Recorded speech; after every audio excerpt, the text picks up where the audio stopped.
যদি প্রবাসে যাওয়ার সুযোগ থাকে, আবার যদি ভিসা শুরু হয়, ওয়ার্কার নিবে অথবা কলিং ভিসা, যে ভিসাই হোক, কি কি প্রস্তুতি নিতে হবে বিদেশে যাওয়ার আগে? বিদেশে যাওয়ার আগে প্রস্তুতি প্রথমত দক্ষ হয়ে গেলে সবচেয়ে ভালো।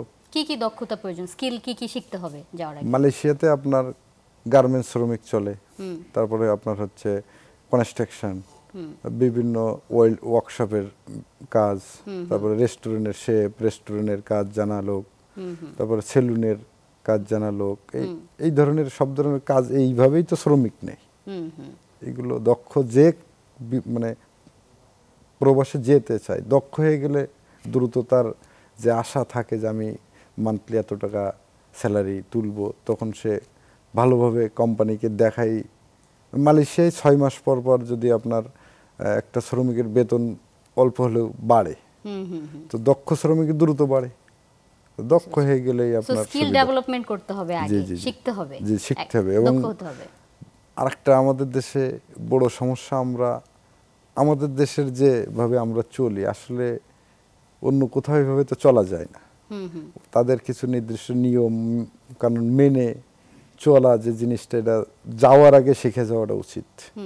একটু নলেজ নিয়ে যাওয়া উচিত যে আমি মালয়েশিয়াতে যাব, তো মালয়েশিয়াতে গেলে ওনাদের সিস্টেমটা কেমন, ওনাদের সাথে চলা ফেরা, আমাদের এই জিনিসটাই আমাদের আচার ব্যবহারে আমরা কিন্তু বাংলাদেশি মানুষ ব্যাপক পরিশ্রমী। এবং বাইরে যে দেশেই যাবেন, আমি অনেক দেশে যাওয়ার সুযোগ হয়েছে, ঘুরেছি। যারা শ্রমিক বিষয়ে আছে কথা বলার সুযোগ হয়েছে, যারা ব্যবসায়ী ভাইরা আছে অনেকের সাথে কথা বলার সুযোগ হয়েছে। তো মূলত আমরা যারা যাই,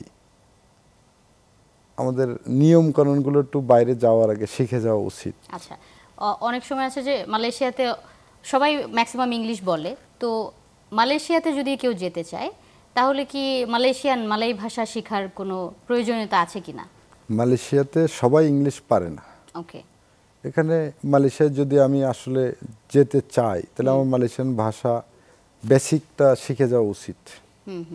তাহলে ওখানে গেলে, ওখানে অধিকাংশ মানুষ মালয়েশিয়ান ভাষাই কথা বলে, ইংলিশ খুবই কম বলে।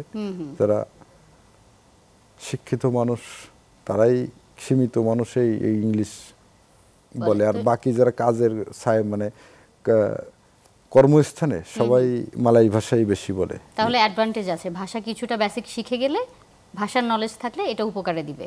এবং স্কিল ডেভেলপমেন্ট করতে হবে, ভাষা শিখে যাওয়াটা বেস্ট। আচ্ছা, তো আপনি একটা ট্রেনিং সেন্টার কেন করছেন না বাংলাদেশে, যে স্কিল ডেভেলপমেন্ট হবে, এখান থেকে আপনি স্কিল দক্ষ শ্রমিক নেবেন? ইচ্ছা আছে।